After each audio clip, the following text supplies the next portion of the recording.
Hello, everyone, and welcome back to 2A News with Craig DeLuz. I'm your host, Craig DeLuz, and we're here at NRA 2026 Annual Meeting and Exhibits. Once again, having a good time, meeting good friends, and with me right now, I have a gentleman who is a member of the NRA Board of Directors, Mr. Alex Carroll. Sir, how are we doing today? Good, sir. How are you? Excellent, excellent, excellent. So do me a favor. First of all, tell us a little bit about yourself and how you came to be on the NRA Board. From Indiana, and born and raised there. I've always had a very deep interest in, I guess as a kid, just in firearms, but as I grew up and, became more aware of, our national situation, it really grew into a strong, heartfelt desire of protecting our First Amendment, making sure we had the right to free speech, the right to freedom of religion, the right to assemble. And that's protected by our Second Amendment, and so that's really my passion for being on the board of the NRA. Excellent. So, getting on the NRA board is not an easy thing. No, you got to work at it a little bit. First of all, when did you join the board, and how did you go about becoming a board member? Well, so I got put on because of Bill Bockenberg and NRA 2.0.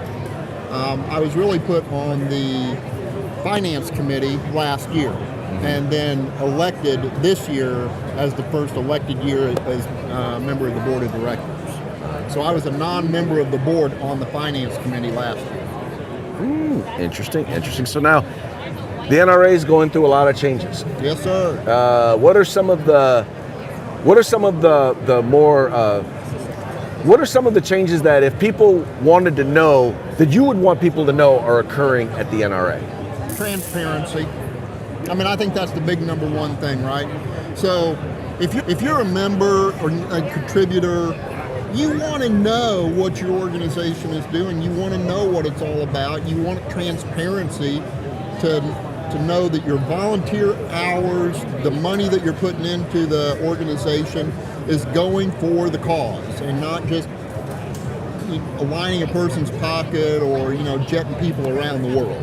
And so I think that's the number one thing we're seeing, Craig, is transparency. Because let's just be honest, and how did the NRA get so far?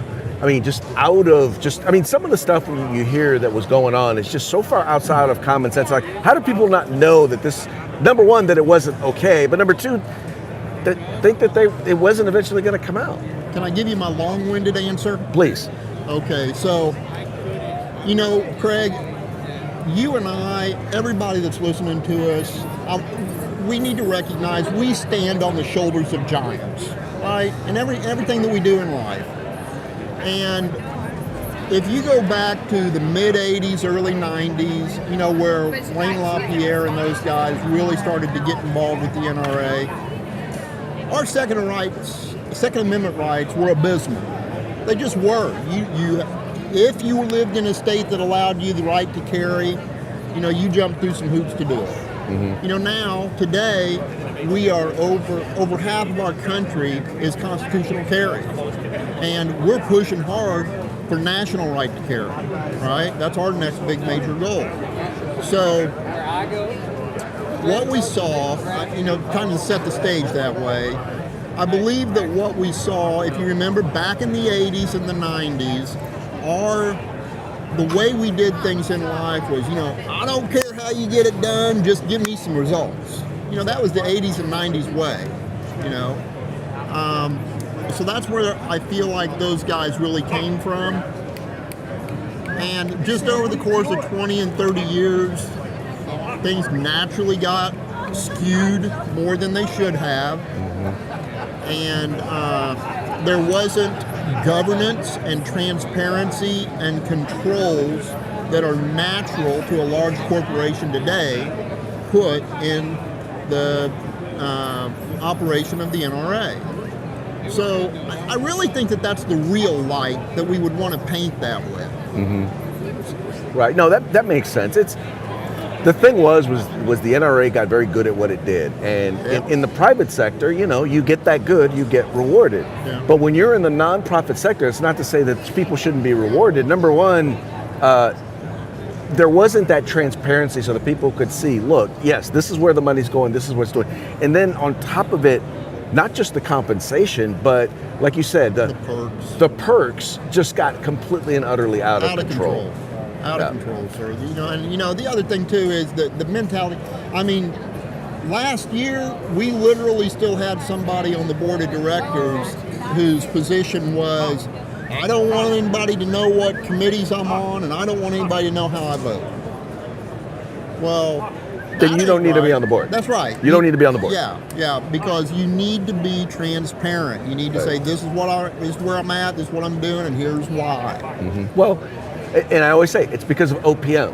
Because it's other people's money. Yeah, other people. You got that right. It's other people's money, and you need to be accountable. It's not your money. You're a steward of other people's money, and you need to be held accountable for that. Yeah, and that's really, the nice thing is about the executive officers we have today. I'm going to plug them for just a minute. You got Bill Bockenberg, you got Mark Bond, you got Rocky Marshall. Those guys are senior, successful people, all in their own right, in the private sector, and they've been able to bring that governance that they've just been trained and ingrained in into now the executive staff of the NRA. Now, one of the things, and I'm very involved in politics and elections, one of the challenges I've had the last few years is the NRA really hasn't been seen in dealing and helping to elect Second Amendment. At least I can say that in California, I mean, the NRA has been largely absent when it comes to elections. I ran for Congress last cycle, and the worst part was trying to raise money from within the gun rights community. I hate to say this, the gun rights folks are very good at supporting their organizations, not very good at supporting pro-2A candidates. I gotta say, it's a little frustrating, and the NRA was actually a big help with that. Brother, you ain't lying. Yeah. What you just said, we see that all over the country, okay? I don't know how we get the 2A community to be like, man, if there is a 2A candidate, for the love of sweet Jesus, send him a $20 bill.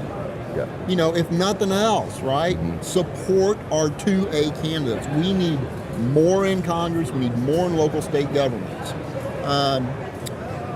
We're going to see big changes with ILA over the next year, 2, and 3, but it's going to take a little bit to get us back pointed true north and pumping on all 8 cylinders. I think that's my opinion.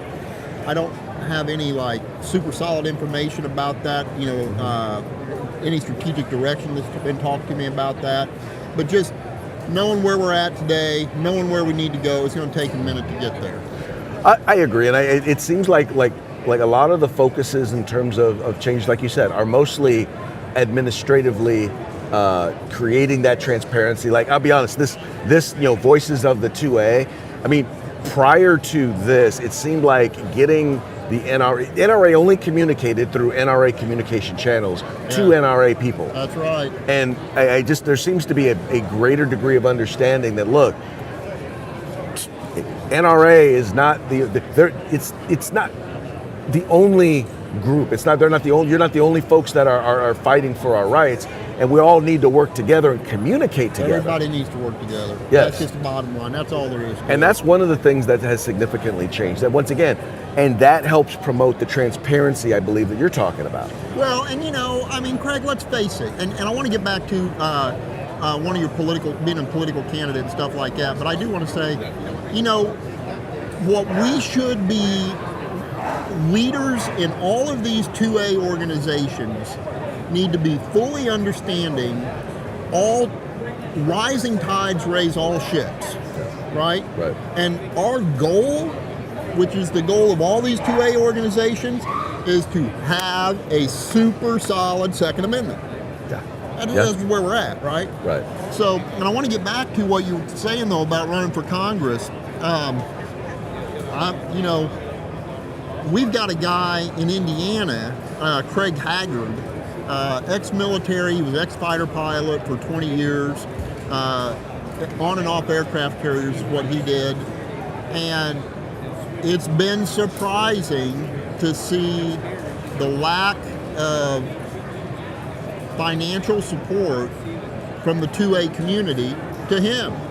I mean, he's actually a member of the board of directors, too, of the NRA. Come on. You don't want that guy in Congress? Are you kidding me? Well, what's interesting is that, first of all, the anti-gun community, they have no problem financing their candidates, largely because they have billionaires and multimillionaires that are contributing a lot of money in order to help elect them. They're so aggressive. Like, if someone is anti-gun, but they're not anti-gun enough, they'll run someone who's even more rabid about banning guns against them. That's true. And I'm like, on our side, it's like, you know, first of all, we take it for granted that if someone is a Republican, if they have an R after their name, that they're pro-gun. I'm sorry, that's just not the case. That's not the case. I am here to tell you that's not right. And there are a lot of people, they think because they have an R after their name, that anything they think is pro-Second Amendment. That is a mentality that needs to change. We have this thing in the Republican Party, ladies and gentlemen, called rhinos. Yes, well, I call them jackasses in elephant suits. Well,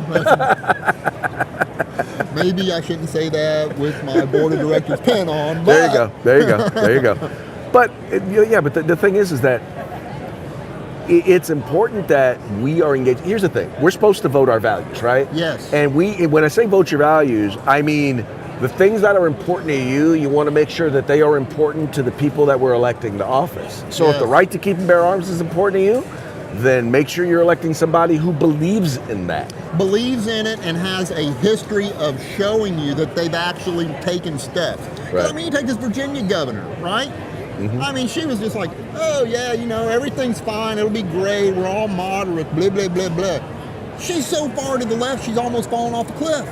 Oh yeah, no, she has done absolutely nothing moderate. She has been a leftist, and she is signing stuff at a rapid pace. Oh my gosh, and that's the thing that voters need to wake up and change. Pay attention to who you're voting for. You're not just voting for the D team. You're not just voting for the R team. Look at the person you're about to vote for. So, if folks kind of want to follow you and the work that you're doing on the board, is there a place where they can find you? Not really so much. We don't have anything like that put together at the NRA right now. We do have. We want to really draw attention to the fact that you can download the NRA app now, and that'll get you. That'll have more and more and more every month about your digital magazines, keeping you up to date on what the news is going on right off the bat, things like that. Excellent. Well, sir, thank you so very much on behalf of as a life member. Yeah. Want to say thank you for the work that you're doing. I know it is not easy. This is like a battleship, and you're trying to turn a battleship. And anyway, guys, it's because Craig, it's because of guys like you that are helping us do that. You are getting the word out. That's what's going to make the difference. Guys like you getting the word out. We're here talking. People are going to be listening. We're pushing in the right direction. Excellent. So, well, once again, thank you so very much. Thank you for coming on the show. You bet. And hope you have an excellent rest of the event. Yeah, thank you. Excellent. All right, folks. Once again, that's it for this episode of 2A News with Craig DeLuz. Once again, we appreciate you tuning in. We appreciate you liking and sharing it and encouraging your friends to do the same.